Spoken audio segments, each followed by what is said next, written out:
こんな書類の処理には大してかかりません。時間が余りそうなので、ロドスが結んできたビジネス契約を見せてもらえませんか？細かい条項の中に、違約金や損害賠償をせしめる機会がたくさん隠れているんですよ。ドクター、ビジネスプランを立てるとき、法律関係の懸念は後回しでいいですからね。私が代理人として担当した訴訟は、今のところ負けなしなんですよ。え？あの氷の男ムリナール氏もここにいるんですか？待機資料の社畜生活を離れたら、しばらくはまとまった休みを満喫するんじゃないかと思ってたのにな。まあ、ロドスなら悪くないのかも。酒の席の付き合いとかないし、じゃないと、あの人の狩猟だと。それ、カジミエーシュの新聞ですか？騎士競技の闇、証拠十分な八百長試合、関与していた騎士たちに無罪判決。これ、私が担当した案件ですよ。一体どういうことって？ふふん。無罪の判決が下ったなら、当然、証拠不十分ってことですよ。傷害案件が出てくるような企業の法務に関わったことはなかったんですよね。だから最近、他国の法律知識も頭に入れました。まあ、国が違っても、誰が国家の制度による権益を享受するのかっていうのは、法律の条文にはっきり書いてあるものです。法廷は勝ち負けを決める場所です。法に定められた手続きにのっとり、証拠を提示して、弁論を通じて紛争を解決するんです。この過程に正義を見出せるなんて期待したこともないですけど、法律そのものすら資本に踏みにじられるようなら、弁護士って仕事はつまらなくなるでしょ？腰が痛い。でも、今の賃金だと、マッサージチェアを買うにも考えちゃいますね。まあ、ロドスの経営状況を考えれば、合理的な額だとは思いますけど、お金といえば、前にお話しした一部の企業への賠償請求の件、どうお考えですか？え？これっぽっちの額でカツアゲだなんてとんでもない。ドクター、ロドスが締結した契約の医療過誤に関する条項には、潜在的なリスクがいくつもあります。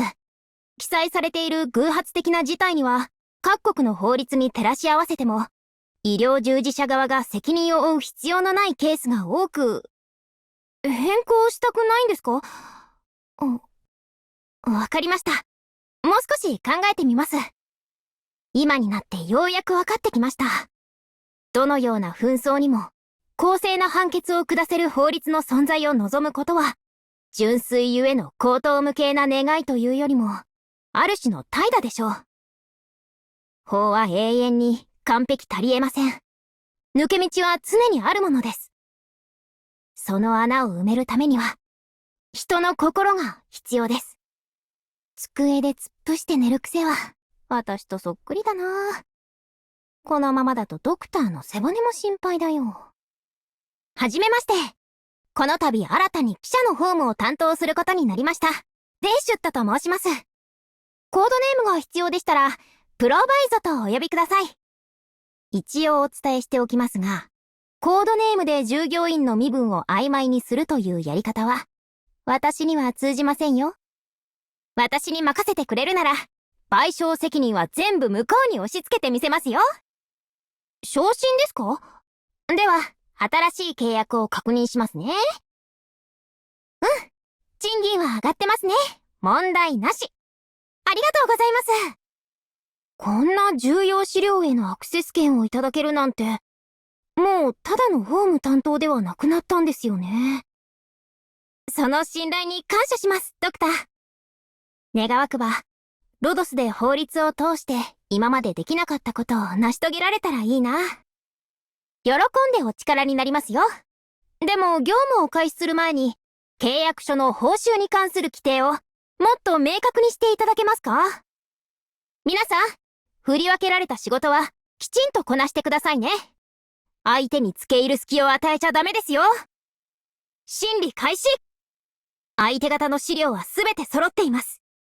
向こうの敗訴はもう決定的ですよ。原稿を用意したことなんてないんですよね。次は私が発言する番ですよ。本件に関わりのない方たちは、急ぎ退場してください。静粛に静粛に。諸君に対する判決は、間もなく下されます。被告が提供した証拠の証拠能力には疑義があります。被告側証人の証言には矛盾があります。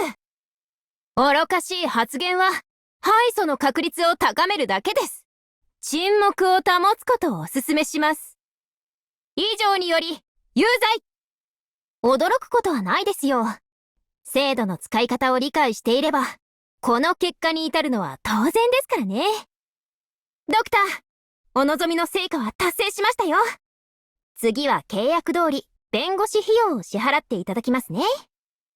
もう一度やり直せたら、絶対にもっと有利な判決を勝ち取れるのに。きっと、どこかでミスったんだ。こんな失敗は二度と許さない。もっとマシな椅子を申請できないかな。ドクター、先ほどの行為は写真で証拠を残しましたからね。アークナイツ。おはようございます、ドクター。嬉しいお知らせです。今日もロドスに新たな訴訟は持ち込まれませんでしたよ。